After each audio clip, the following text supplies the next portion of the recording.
पिछले वीडियो में आपने एक्सरसाइज 1.3 से पहले वाले के कंसेप्ट्स किए थे, मतलब कि मल्टीप्लिकेशन और उसकी प्रॉपर्टीज़। इंटीजर्स को जब हम मल्टीप्लाई करते हैं तो उसके क्या क्या रूल्स होते हैं और वो क्या क्या प्रॉपर्टीज़ शो करते हैं, ये हम स्टडी कर चुके हैं। आज हम करेंगे एक्सरसाइज 1.3 के क्वेश्चंस। लेकिन उससे पहले अगर आपने हमारे चैनल को अभी तक सब्सक्राइब नहीं किया है तो सब्सक्राइब कर दीजिए और बेल आइकन को भी प्रेस कर दीजिए ताकि नई वीडियो अपलोड होते ही आपको नोटिफिकेशंस मिल जाएं। और इस चैनल को आप अपनी फैमिली और फ्रेंड्स के साथ शेयर भी कर सकते हैं। तो चलिए फ्रेंड्स, स्टार्ट करते हैं। एक्सरसाइज 1.3, इसका पहला क्वेश्चन है कि find each of the following products. First में दिया गया है 3 इंटू -1। तो फ्रेंड्स हमें पता है कि -1 किसी के भी साथ मल्टीप्लाई होता है तो वो उसका एडिटिव इन्वर्स हमें दे देता है। तो 3 इंटू -1 हो जाएगा -3। या फिर इसको अगर आप दूसरे तरीके से भी देखो तो 3 इंटू 1 3 होता है और माइनस यहाँ पर एक ही है और एक मतलब कि ऑड नंबर है, तो odd number of minus sign की वजह से साइन हमारा माइनस का ही रहेगा। तो चलिए अब देखते हैं पार्ट बी। पार्ट बी में हमें दिया है -1 इंटू 2 to 5। तो फ्रेंड्स, चाहे -1 स्टार्टिंग में हो या पीछे होगा तो वो -1 ही। तो 1 इंटू 2 to 5 2 to 5 हुआ और माइनस ऐसे का ऐसे, तो -2 to 5 हमारा आंसर हो गया। अब देखते हैं थर्ड पार्ट, यानी कि -21 मल्टीप्लाइड बाय -30। अब देखिए फ्रेंड्स, यहाँ पे कुछ डिफरेंस है इसमें और इसमें। यस, यहाँ पे सिर्फ एक ही माइनस था, यहाँ पे दो माइनस हैं, तो ये माइनस और ये माइनस दोनों मिलके हो जाएंगे प्लस। तो माइनस साइन हमारे इवन नंबर्स में आए हैं, तो इसीलिए वो प्लस का नंबर हमें प्रोडक्ट में देंगे। तो अब 21 और 30 को हम मल्टीप्लाई करेंगे तो 630 आया और 630 होगा प्लस का। अब देखते हैं पार्ट डी। पार्ट डी में हमें दिया गया है -316 मल्टीप्लाइड बाय -1। तो ये भी बिल्कुल ए वाले पार्ट की तरह है, लेकिन यहाँ पे दो माइनस आए हैं, 316 भी माइनस का है, तो फिर से हुआ माइनस माइनस प्लस और 316 उसका मल्टीप्लाई करके ऐसे का ऐसे 316। पार्ट ई। पार्ट ई में क्या है, -15 मल्टीप्लाइड बाय 0 मल्टीप्लाइड बाय -18। तो हमें फ्रेंड्स ये पता है कि 0 अगर किसी भी नंबर से मल्टीप्लाई होता है तो वो हमें उसका रिजल्टेंट 0 ही देता है। तो यहाँ पे इसका जो रिज़ल्ट है, हमें 15 और 18 को मल्टीप्लाई करने की ज़रूरत नहीं है, सीधा ही हमें पता है कि इसका आंसर 0 ही आएगा। अब देखते हैं पार्ट नंबर एफ में दिया है -12 मल्टीप्लाई -11 और मल्टीप्लाई 10। तो अब इसमें हमें 3 नंबर्स को मल्टीप्लाई करना है, तो हम यहाँ पे इसकी प्रॉपर्टी यूज़ करेंगे एसोसिएटिविटी की, मतलब कि चाहे हम 12 और -12 और -11 को पहले मल्टीप्लाई करें या -11 और 10 को, ये हमारी चॉइस है, लेकिन हमारा जो प्रोडक्ट है वो सेम ही रहेगा। तो हम चूज़ करते हैं -12 और 11 को मल्टीप्लाई करना, तो माइनस माइनस हो जाएगा प्लस और रिजल्टेंट क्या आ जाएगा 132।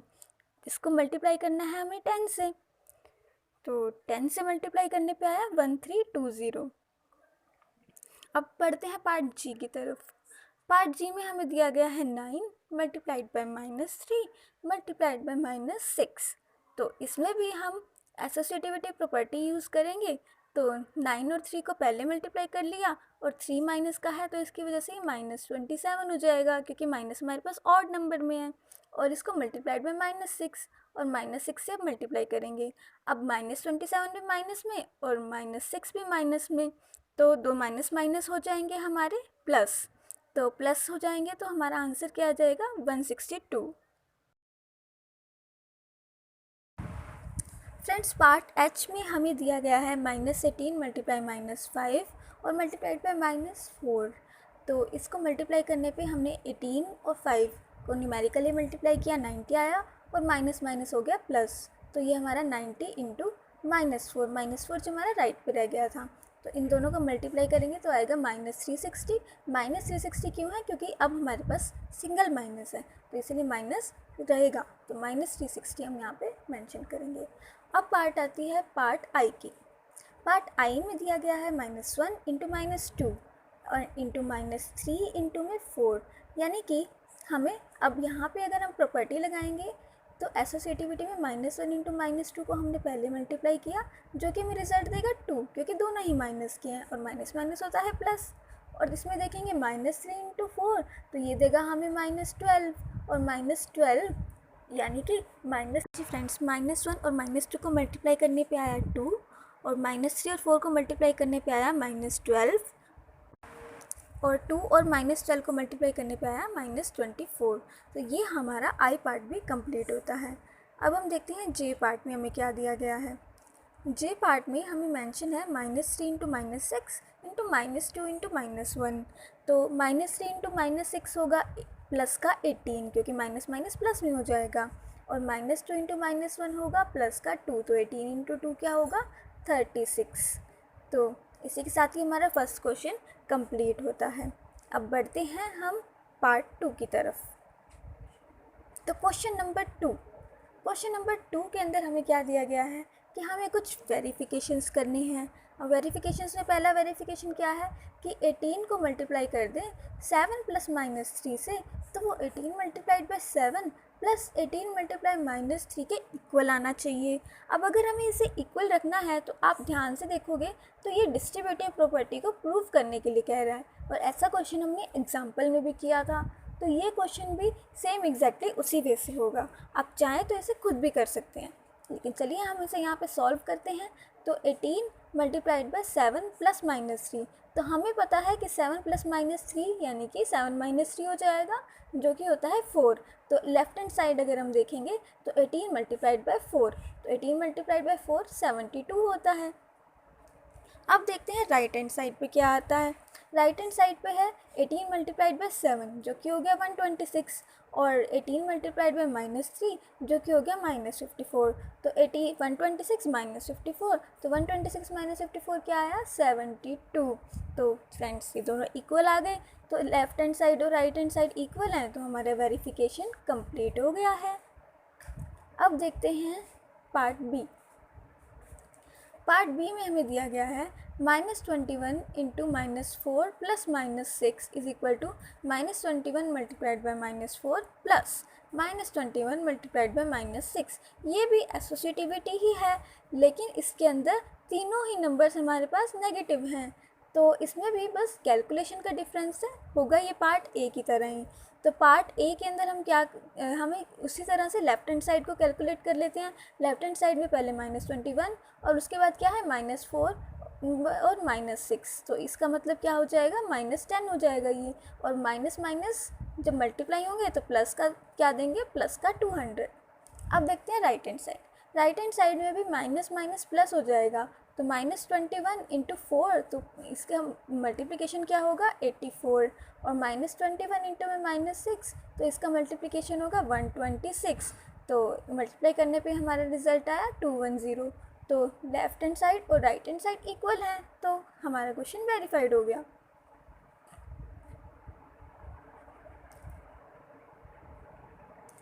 अब देखते हैं पार्ट 3। पार्ट 3 में क्या बोल रहा है कि किसी भी इंटीजर a के लिए -1 इंटू ए की वैल्यू क्या होती है।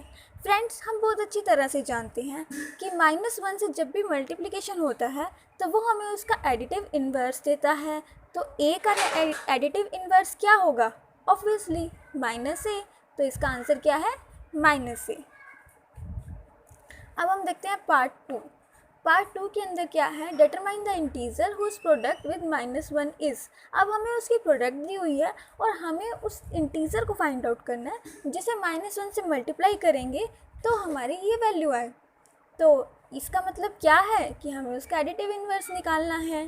तो हमें बस कंसेप्ट क्लियर होना चाहिए कि हमें कैलकुलेट क्या करना है। तो देखिए यहाँ पे -22 प्रोडक्ट दिया गया है, तो हमारा नंबर क्या होगा 22, क्योंकि 22 को ही तो आप -1 से मल्टीप्लाई करोगे तो वो -22 देगा। तो इसका मतलब हमें इस क्वेश्चन में सिर्फ एडिटिव इन्वर्स बताना है। अब देखते हैं पार्ट बी। पार्ट बी में भी यही करेंगे, 37 का एडिटिव इन्वर्स बता देंगे, यानी कि -37। अब पार्ट सी। पार्ट सी थोड़ा सा ट्रिकी है क्योंकि उसने हमें दे दिया 0। अब 0 का तो एडिटिव इन्वर्स होता ही नहीं है, क्योंकि 0 तो 0 ही रहता है। 0 के आगे से प्लस लगाओ या माइनस, तो 0 तो 0 ही रहेगा। तो हमारा इसका आंसर क्या आ गया 0। अब देखते हैं क्वेश्चन नंबर 4। क्वेश्चन नंबर 4 में क्या है कि starting from -1 into 5 right various products showing some pattern to show -1 into -1 is equal to 1। वो ये कह रहा है कि हमें ये शो करना है कि -1 को -1 से मल्टीप्लाई करें तो 1 आता है, लेकिन ये आप डायरेक्टली मल्टीप्लाई करके नहीं बताओगे, आपको पैटर्न दिखाना है -1 से लेकर 5 तक। तो इसका पैटर्न जो है कुछ इस तरह का बनेगा कि -1 into 5 होता है -5, करेक्ट। अब 5 की जगह मैं यहाँ पे 4 कर दूँ तो -1 into 4 क्या होगा, -4, और जो कि किसके इक्वल है, -5 + 1 के। मतलब ये कि एक सक्सेसिव टर्म में मैं कर क्या रही हूँ, उसके अंदर +1 ऐड करती जा रही हूँ। फ्रेंड्स, इस पॉइंट को नोट करना, क्योंकि ये पॉइंट जो है हमारा आंसर कैलकुलेट करने में काम आएगा। तो देखिए, ये है हमारा -4 और ये आया कैसे है, -5 के अंदर +1 करके आया है। तो अब देखते हैं अगला स्टेप। अगले स्टेप में हमें -4 के अंदर +1 करना होगा, यानी कि -1 into 3 हो जाएगा। -1 into 3 होगा -3, जो कि आएगा -4 के अंदर +1 करने से। तो इसी तरह से -2 भी आएगा -1 into 2 करके, जो कि आएगा -3 + 1 के अंदर करके। तो ऐसी सक्सेसिव टर्म्स हमारी चलती जाएंगी। तो लास्ट में हमें यहाँ पे क्या मिला है, यहाँ पे मिला है -1 into 0। अब -1 into 0, एक तो हमें वैसे ही पता है कि 0 होता है, लेकिन हमें इसके अंदर से माइनस भी करना है। तो +1 करने पे हमारे पास 0 आया, और लास्ट में क्या है, -1 + 1। अब हमें वो चीज़ मिल जाएगी जो हम प्रूव करना चाहते हैं। हम क्या प्रूव करना चाहते थे कि -1 into -1 जो है वो 1 होता है। तो देखिए फ्रेंड्स, अब हम सक्सेसिव टर्म्स की तरह 0 के बाद एक कम करते हुए इसी को -1 लिखेंगे, ठीक है। तो अपने आप ही यहाँ पे -1 आया है, हम इस पैटर्न को फॉलो करते हुए। तो अब यहाँ पे 0 वाले, यहाँ पे भी हमें पैटर्न फॉलो करना पड़ेगा, यानी कि 0 के अंदर +1 करना पड़ेगा, और 0 + 1 क्या होगा, हमारा 1 होगा। तो देखिए फ्रेंड्स, प्रूव हो चुका है कि -1 into -1 क्या है, 1। तो जो हमें वेरीफाई करना था वो डन हो चुका है। चलिए फ्रेंड्स, स्टार्ट करते हैं क्वेश्चन नंबर 5। क्वेश्चन नंबर 5 में हमें ये क्या बोला गया है कि हमें ये प्रोडक्ट कैलकुलेट करनी है, और वो भी प्रॉपर्टीज़ को यूज़ करते हुए। मतलब कि हमने जो प्रॉपर्टीज़ पढ़ी थी मल्टीप्लिकेशन की पिछले वीडियो में, उनका यूज़ करके हमें इन्हें सॉल्व करना है। तो देखते हैं कि कहाँ पे क्या प्रॉपर्टी यूज़ होती है। तो फर्स्ट क्वेश्चन में क्या दिया हुआ है, 26 multiplied by -48 plus -48 multiplied by -36। So friends, क्या बेल्स रिंग कर रही हैं आपके माइंड में? कौन सी प्रॉपर्टी लगेगी यहाँ पे? यस, यहाँ पे लगेगी कॉम्यूटेटिव प्रॉपर्टी। यानी कि पहले तो हमें -48 और 26 की पोजीशन चेंज करनी पड़ेगी, यानी कि -48 और 26, यानी कि 26 इंटू -48 को मैं -48 इंटू 26 लिख सकती हूँ। क्यों? क्योंकि मेरे पास कॉम्यूटेटिव प्रॉपर्टी है, जो कि ये कहती है कि a into B is equal to b into A होता है इंटीजर्स के लिए। तो अब मैंने इसको यहाँ इस मेन स्टेटमेंट में इसको इससे रिप्लेस कर दिया। तो अब ये मेरे पास क्या होगा, इसकी जगह पे यहाँ पे आ जाएगा -48 इंटू 26, और यहाँ पे -48 इंटू 36 ऐसे का ऐसे ही रहेगा। तो अब आप देख सकते हो कि -48 दोनों में आ रहा है।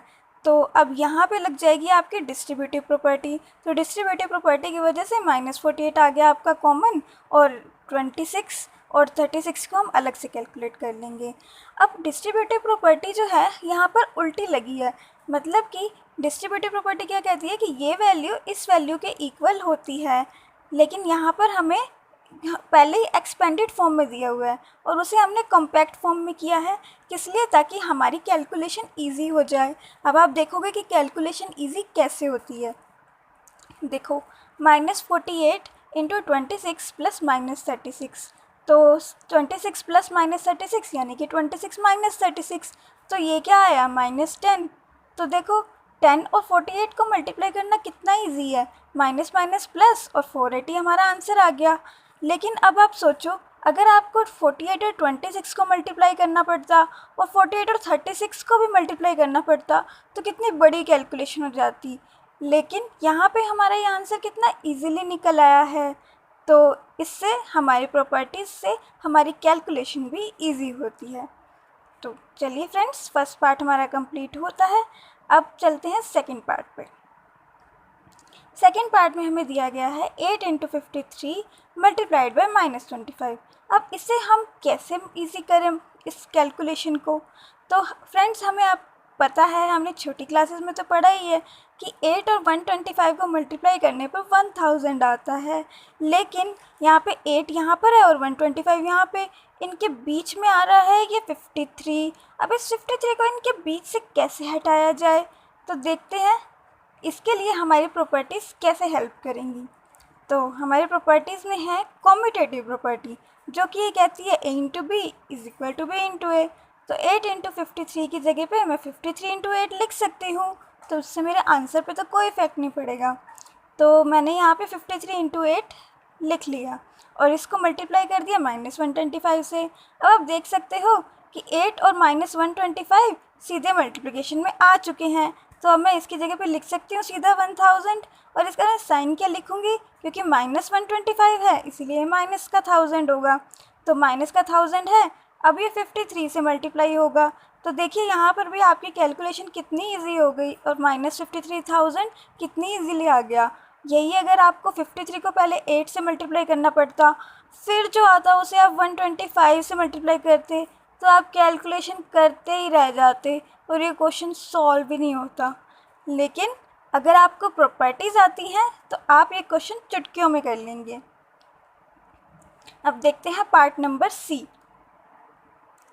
पार्ट नंबर सी में हमें दिया गया है 15 multiplied by -25 multiplied by -4 into में -10।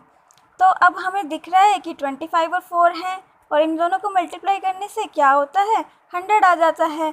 तो एसोसिएटिव प्रॉपर्टी की वजह से मैं चाहे किसी भी स्टेटमेंट को पहले मल्टीप्लाई करूं, मतलब कि मैं चाहे 15 और 25 को करूं या इन दोनों को करूं, लेकिन मुझे कैलकुलेशन आसान बनानी है तो मैं पहले इन दोनों को मल्टीप्लाई करती हूं।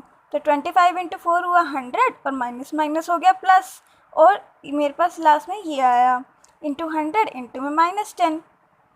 अब यहाँ पे क्या है, अगर आप देखो तो ये प्लस का है, ये भी प्लस का है, लेकिन 10 जो है वो माइनस का है। तो माइनस का साइन हमारे पास ऑड है तो माइनस का हुआ, और ज़ीरोज़ वाले नंबर्स को मल्टीप्लाई करना तो बहुत आसान है, उतनी ही ज़ीरोज़ और लग जाती हैं। तो 1 2 3 ज़ीरोज़ हमारे पास यहाँ पर हो गई हैं, तो -15,000 हमारा आंसर है। अब देखते हैं डी पार्ट में क्या है। डी पार्ट में है -41 × 102। ओहो, लेकिन इसमें तो कैलकुलेशन भी इतनी बड़ी है और ना ही हमें कुछ दिख रहा है कि हम इसको कैसे सॉल्व करें।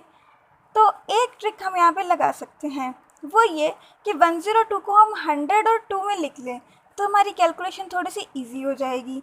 तो 102 तो 100 + 2 ही होता है, इसमें तो बिल्कुल ट्रू बात है। अब हम अपनी डिस्ट्रीब्यूटिव प्रॉपर्टी का यूज़ कर पाएंगे।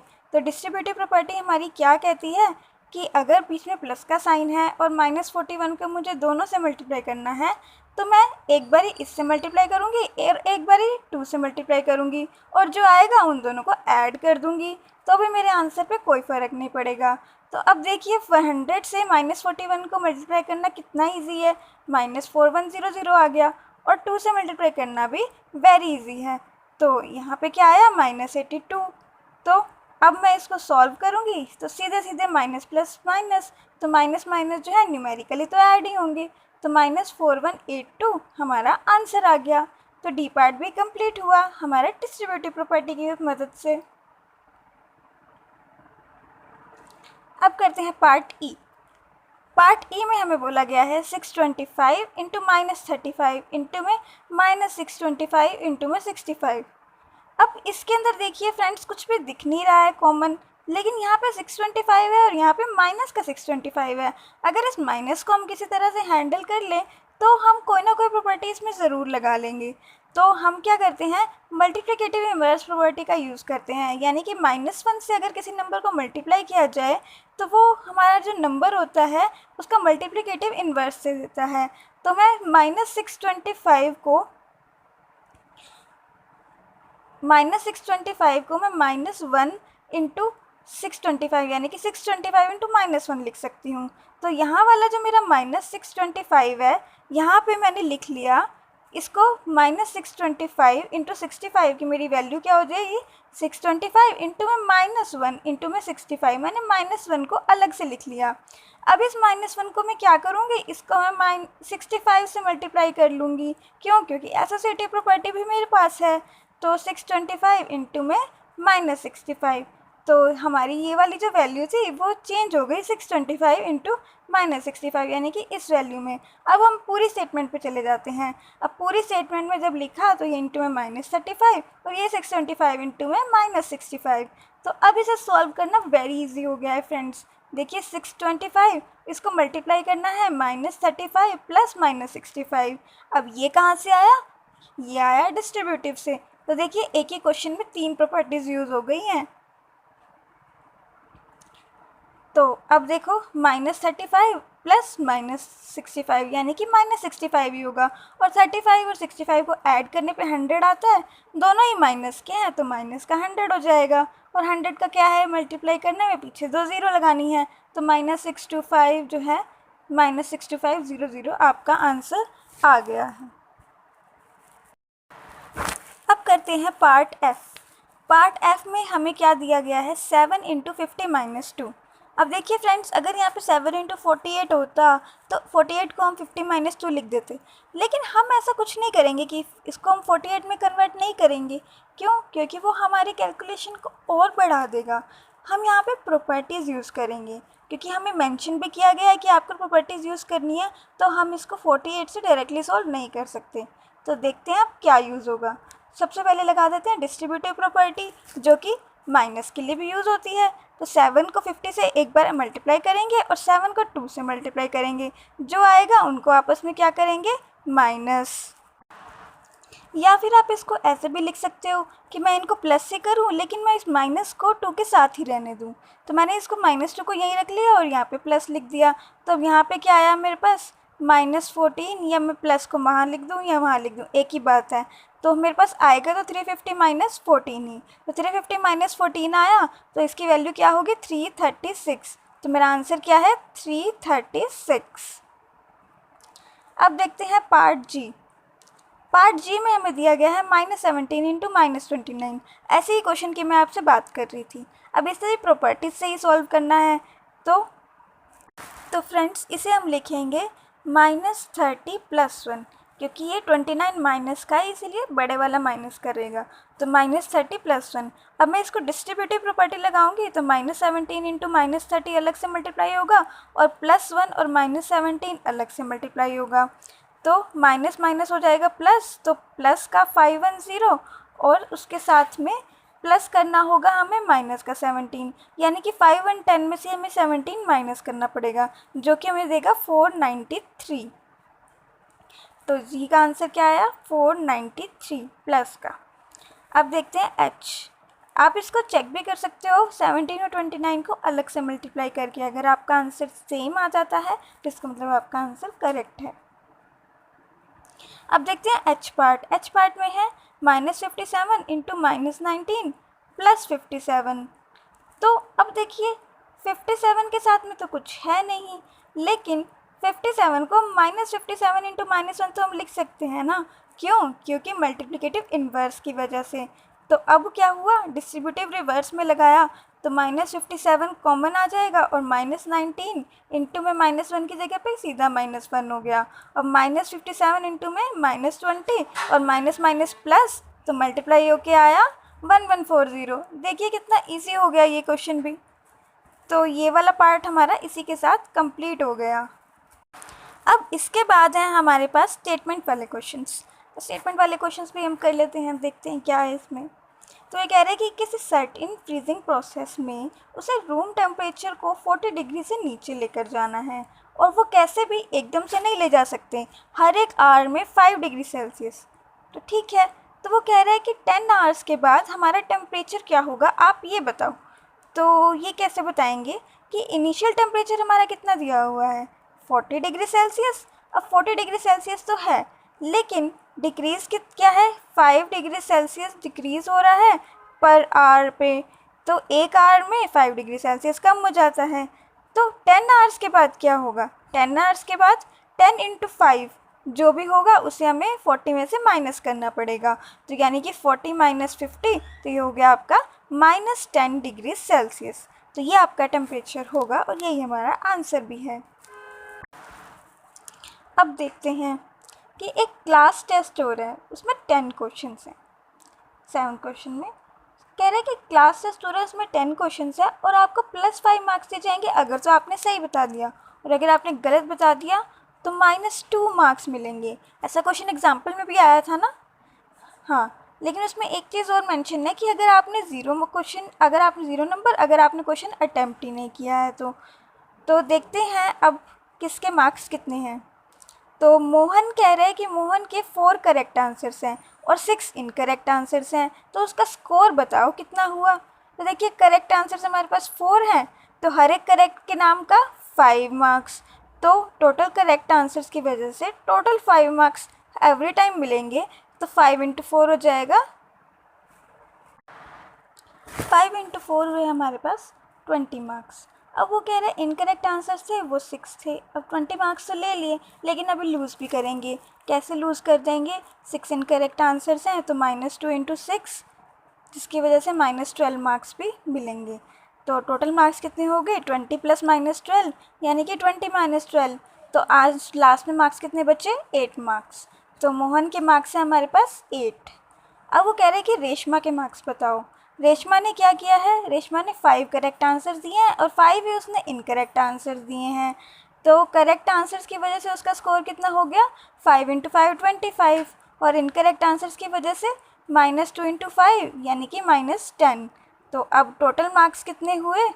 टोटल मार्क्स हुए 25 - 10 यानी कि 15 मार्क्स। अब देखते हैं हीना के मार्क्स क्या हैं। हीना के मार्क्स कह रहे हैं कि 2 करेक्ट हैं एंड 5 इनकरेक्ट हैं। ओहो, 2 करेक्ट हैं और 5 इनकरेक्ट हैं। तो अब बताओ कि उसके स्कोर बताओ। तो करेक्ट आंसर सिर्फ 2 हैं, तो 2 × 5 हमारे पास 10 मार्क्स हो जाएंगे प्लस में, और माइनस के मार्क्स कितने होंगे? इनकरेक्ट आंसर्स 5 हैं, तो -2 × 5 वो आएगा -10। अब दोनों को ऐड करेंगे तो 10 + -10 हुआ 0, तो उसके मार्क्स कितने हुए? 0। तो ये 7th क्वेश्चन हमारा कंप्लीट होता है। अब देखते हैं 8th क्वेश्चन। 8th क्वेश्चन में हमें दिया गया है कि कोई सीमेंट की कंपनी है, अगर वो एक वाइट सीमेंट का बैग सेल आउट करती है तो उसे प्रॉफिट होता है ₹8 का, लेकिन अगर ग्रे सीमेंट का बैग सेल करती है तो ₹5 का उसे लॉस होता है। मतलब कि अगर प्रॉफिट को हम प्लस का मान लें तो लॉस हमारा माइनस में होगा। तो अब वो ये कह रहा है कि कंपनी जो है वो 3000 बैग्स ऑफ वाइट सीमेंट के बेच रही है और 5000 बैग्स जो है वो ग्रे के बेच रही है, तो उसे प्रॉफिट होगा या लॉस होगा, और जो भी होगा कितना होगा। तो देखते हैं क्या होगा। तो प्रॉफिट या लॉस क्या होगा, क्योंकि 8 रुपीज़ 3000 वाले पे 3000 है, 8 रुपीज़ वाले, तो उसकी वजह से प्लस में, और -5 में कौन है? 5000 बैग्स हैं ग्रे वाले, तो इनको हम मल्टीप्लाई करेंगे तो 24,000 प्लस का होगा, और -25,000 जो है ये हो जाएगा माइनस का। तो 24,000 - 25,000 क्या आया? माइनस का 1000। तो माइनस का 1000 से क्या होगा? लॉस होगा 1000 का। अब देखते हैं पार्ट बी में क्या पूछा गया है। कह रहे कि पार्ट बी में कह रहा है कि number of white cement bags कितने हमें बेचने पड़ेंगे कि अगर 6,400 बैग्स ग्रे बैग्स के बेचे गए हैं, और हम क्या चाहते हैं कि नो प्रॉफिट नो लॉस हो, मतलब कि ना तो हमें प्रॉफिट हो और ना ही लॉस हो। तो देखिए प्रॉफिट और लॉस 6,400 ग्रे बैग्स की वजह से कितना है हमारे पास? -5 × 6,400 यानी कि -32,000 एक तरह का प्रॉफिट है, क्योंकि हम इसको माइनस में मेंशन कर रहे हैं। ठीक है, तो अगर नो प्रॉफिट नो लॉस चाहिए तो हमें प्रॉफिट कितना कमाना पड़ेगा? ₹32,000। अब ₹32,000 कमाने के लिए उसे 8 से डिवाइड करना पड़ेगा, तभी पता चलेगा कि वाइट बैग्स कितने चाहिए, यानी कि 4000 वाइट बैग्स जो हैं हमें बेचने पड़ेंगे, तो हमारा नो प्रॉफिट नो लॉस होगा।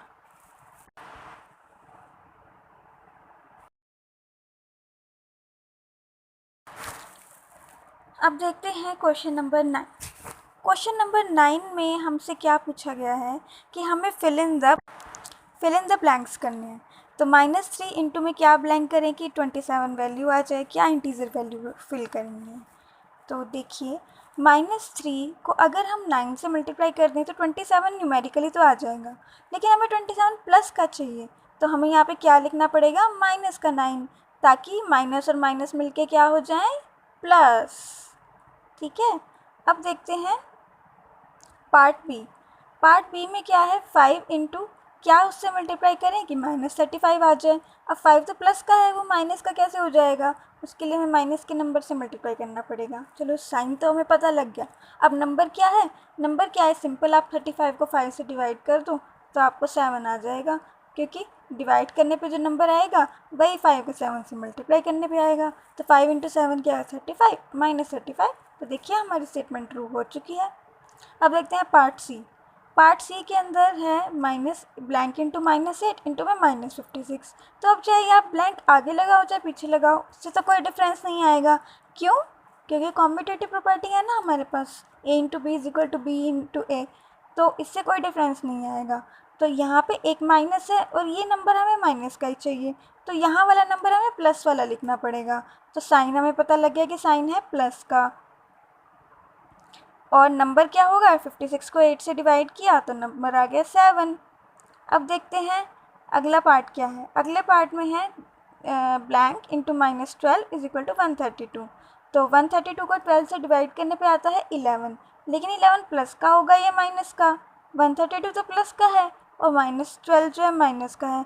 तो अब इसको माइनस माइनस प्लस जब तक नहीं करेंगे तब तक 132 प्लस नहीं आ सकता ना, तो इसीलिए -11 लिखना पड़ेगा। तो फिर इसी के साथ हमारा ये जो है 9th क्वेश्चन कंप्लीट होता है और हमारी ये एक्सरसाइज भी कंप्लीट होती है। मिलते हैं नेक्स्ट वीडियो में अगली एक्सरसाइज के कंसेप्ट्स के साथ। तब तक के लिए bye bye, take care and thanks for watching.